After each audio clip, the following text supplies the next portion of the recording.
क्या सिर्फ जिंदा बच जाना ही काफी होता है? हम अक्सर फिल्मों में देखते हैं कि हीरो मुश्किलों से निकलता है, समंदर पार करता है और कहानी खत्म हो जाती है। लेकिन ब्रांड एंडरसन की 2024 की film I was a stranger हमें एक ऐसी सच्चाई से मिलवाती है जो हमारी सोच से कहीं ज्यादा गहरी और दर्दनाक है।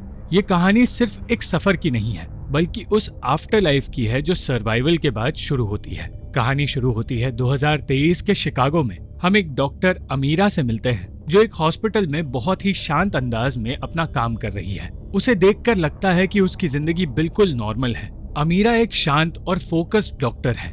वो पेशेंट्स को ट्रीट करते वक्त बिल्कुल इमोशंस नहीं दिखाती। लेकिन एक पेशेंट के ऑपरेशन के बाद जब वो अकेली बैठी थी तो उसके हाथ थोड़े से कांप रहे थे। उसके फोन पर एक रिमाइंडर आया। डेट देखते ही उसकी आंखों में एक अजीब सी खामोशी आ गई, जैसे कोई पुरानी याद उसे अंदर से तोड़ रही हो।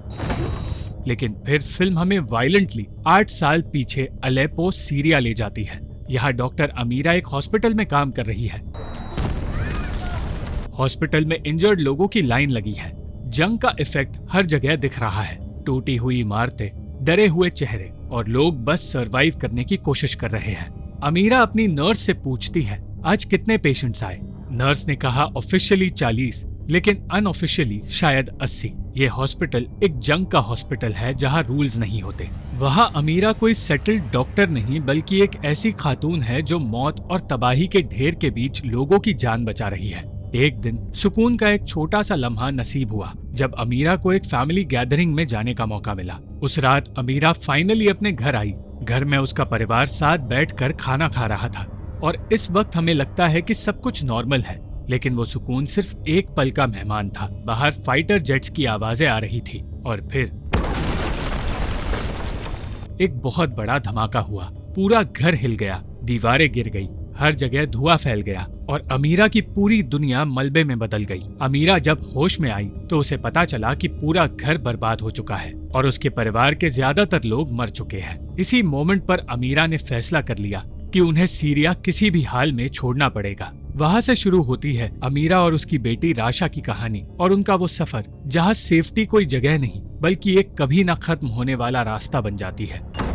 कार की ट्रंक्स में छुपना, चेक पॉइंट्स पर सांसें रोककर खड़े होना, यही उनकी नई हकीकत बन गई थी। लेकिन ये सिर्फ अमीरा की कहानी नहीं है। ये फिल्म 5 अलग किरदारों के जरिए बताती है कि जंग और माइग्रेशन इंसान को कैसे बदल देता है। कहानी अब शिफ्ट होती है मुस्तफा नाम के एक सोल्जर पर जो एक लॉयल फौजी था, लेकिन अंदर से कॉन्फ्लिक्टेड है।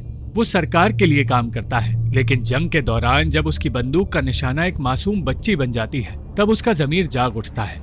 उसका कमांडर स्ट्रिक्ट है जिसका एक ही ऑर्डर है, जो भी बॉर्डर क्रॉस करे उसे मार देना है। मुस्तफा एक रेफ्यूजी फैमिली को देखकर गन उठाता है, लेकिन जब वो बच्चों को देखता है तो उसके हाथ रुक जाते हैं। वो ट्रिगर नहीं दबा पाता क्योंकि उसके अंदर की इंसानियत अब भी जिंदा है।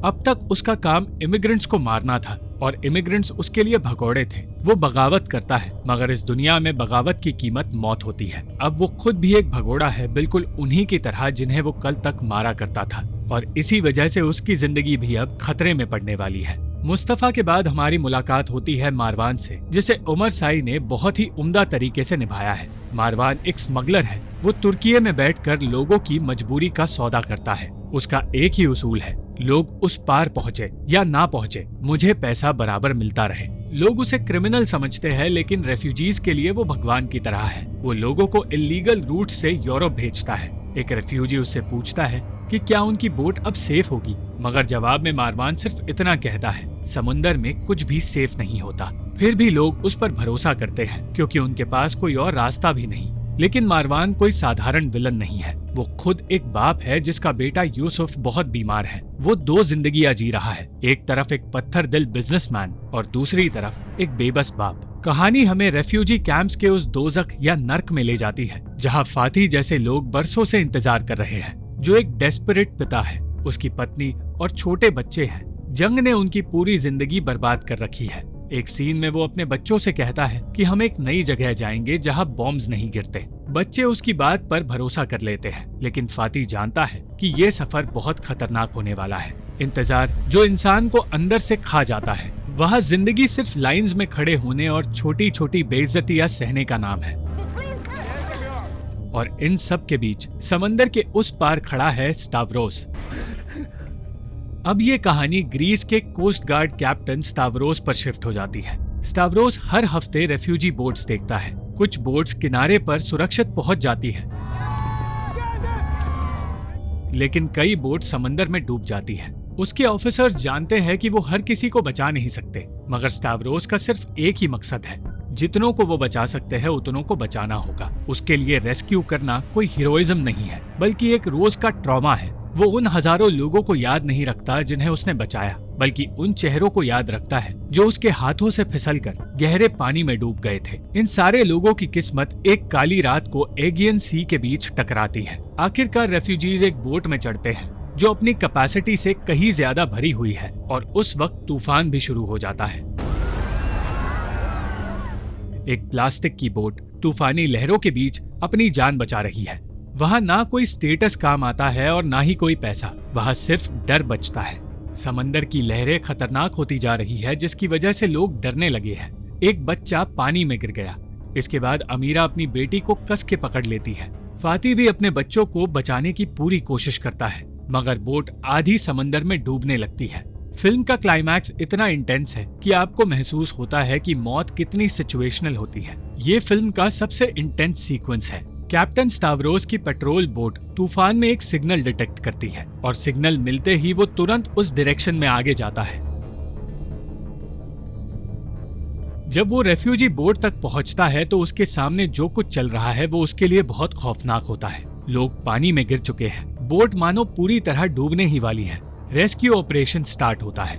जितने लोग बच सकते हैं बचाए जाते हैं, लेकिन हर कोई नहीं बच पाता। कुछ लोग समंदर में हमेशा के लिए खो जाते हैं। मुस्तफा, जो कल तक गोलियां चला रहा था, आज वही अपनी मिलिट्री ट्रेनिंग लोगों की जान बचाने में लगा रहा है। स्टावरोस का जहाज पहुंचता तो है, लेकिन सब मेसी है, सब बिखरा हुआ है।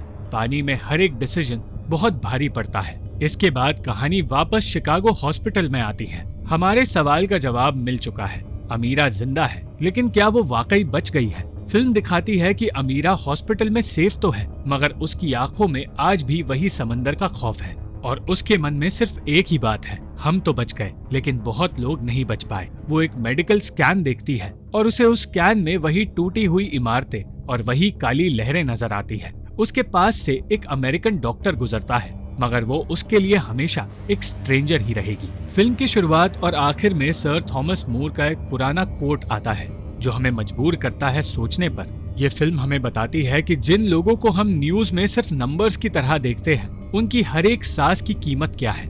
अमीरा जिंदा है, लेकिन उसका सर्वाइवल कोई जीत नहीं, बल्कि एक कभी ना खत्म होने वाली लड़ाई है। अपनी पुरानी यादों के भूत से लड़ाई, और एक ऐसी दुनिया में अपनी जगह बनाने की लड़ाई जो उसे हमेशा एक अजनबी की नजर से देखेगी। और फिल्म एक इमोशनल मैसेज के साथ खत्म होती है। कभी कभी एक रेफ्यूजी सिर्फ एक नंबर नहीं होता, वो किसी का पिता, किसी की माँ, किसी का बच्चा, और कभी कभी बस एक अजनबी होता है। इस फिल्म में दिखाई गई दुनिया पूरी तरह से कॉन्फ्लिक्ट से भरी हुई है, वॉर, डिस्प्लेसमेंट और माइग्रेशन।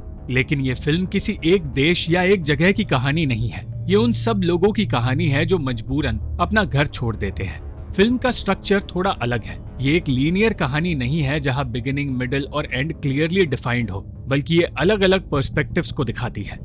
अगर आपको ये वीडियो पसंद आई तो इस वीडियो को लाइक, शेयर और इस वीडियो पर कमेंट जरूर करें, और इस चैनल को सब्सक्राइब करना मत भूलना।